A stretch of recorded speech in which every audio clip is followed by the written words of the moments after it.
ইট বোঝাই ট্রাক্টর প্রথমে মোটরসাইকেলে ধাক্কা মেরে চেপে গেল চারচাকা গাড়ির উপরে, ঘটনায় আহত ৩ জন। ঘটনাটি ঘটেছে আসানসোলের ভগৎ সিং থেকে বানপুরগামী রাস্তার উপরে। ঘটনাকে কেন্দ্র করে চাঞ্চল্য ছড়িয়ে পড়ে এলাকায়। স্থানীয় কাউন্সিলর শ্রাবণী বিশ্বাস জানিয়েছেন, একটি ইট বোঝাই ট্রাক্টর প্রথমে সামনের দিক থেকে আসা একটি মোটরসাইকেলে ধাক্কা মারে, এরপরে সামনে থেকে আসা অন্য একটি চারচাকা গাড়ির উপর ট্রাক্টরে ইঞ্জিনের অনেকটা অংশ চেপে যায়। ঘটনায় ২-৩ জন আহত হয়েছে। তাদেরকে উদ্ধার করে চিকিৎসার জন্য হাসপাতালে পাঠানো হয়। ঘটনাকে কেন্দ্র করে কিছুক্ষণের জন্য অবরুদ্ধ হয়ে পড়ে যান চলাচল। যদিও ট্রাফিক পুলিশের সহায়তায় ঘাতক ট্রাক্টরটি সরিয়ে যান চলাচল স্বাভাবিক করা হয়। অপরদিকে ঘাতক ট্রাক্টরের চালক পলাতক বলে জানা গেছে স্থানীয় সূত্রে।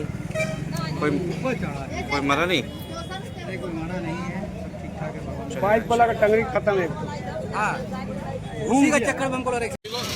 চার জায়গায় ফ্যামিলি মেম্বাররা ছিল। ফ্যামিলি মেম্বার তো সবাই সেফ আছে, একজন একটু সিরিয়াসলি ইনজিওর্ড আছে, কানে ব্লিডিং হয়েছে, প্লাস পায়ে ফ্র্যাকচার এসছে।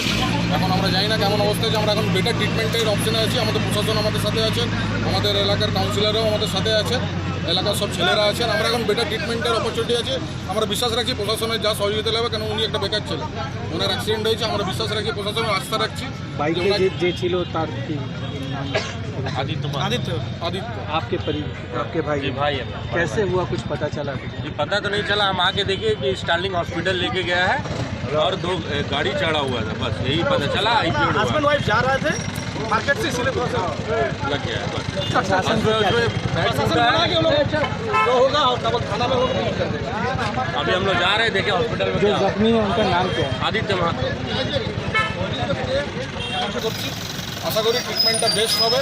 আমরা ভগবানের কাছে ভরসা রাখছি এবং প্রশাসন আমাদের সাথে আছেন এবং পরিবারের লোকরা আছেন। এই যে অ্যাক্সিডেন্টের 4 চাকার মধ্যে ছিল, আবার যেটা শোনা যাচ্ছে যে বাইকের মধ্যে নাকি আরও 2 জনকে হ্যাঁ, বাইকে ছিলেন। এখন আমরা দেখুন, আমরা এসছি, তো এখন আমরা 4 চাকার ব্যাপারটা বেশি যে সিরিয়াস আছেন তার নিয়ে জানি। বাইক হালকা চোট লেগেছে না, উনি ঠিক আছেন, ওনাকে রিকভারি করে। কজন ছিল?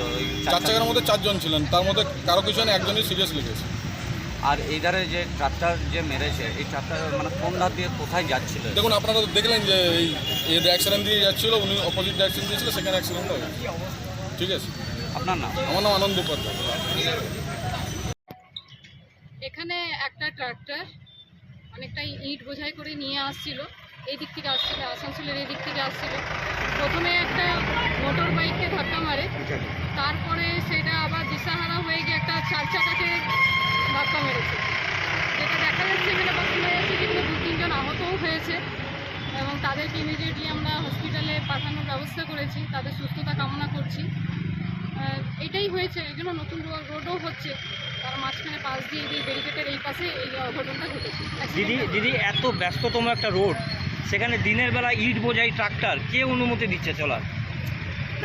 এটা আমাদের খোঁজ নিয়ে দেখতে হবে। এখন আপাতত যেটা আমাদের সামনে হয়েছে অ্যাক্সিডেন্টটা, এবং আমাদের যে যারা এখানে আহত হয়েছে, আমরা চাইছি তাদেরকে আগে প্রথমে ট্রিটমেন্ট করে সুস্থ করে উঠি, তারপরে যেটা হবে সেটা তখন আমরা দেখব। না, আপনি তো একজন কাউন্সিলর, এই বিনা কাগজপত্র বিনা অনুমতিতে এইভাবে ট্রাক্টর চলতে পারে রাস্তাতে? দেখুন, আমি তো আর সেটা দেখিনি ওনার বিনা অনুমতি আছে না কি আছে, এটা আমাকে এখন, আমি তো আপনাকে বারবার বলছি, আপনারা যেমন দেখে এসেছেন, আমার এটা ওয়ার্ড করছে বলে আমিও দেখে দৌড়িয়ে এসেছি।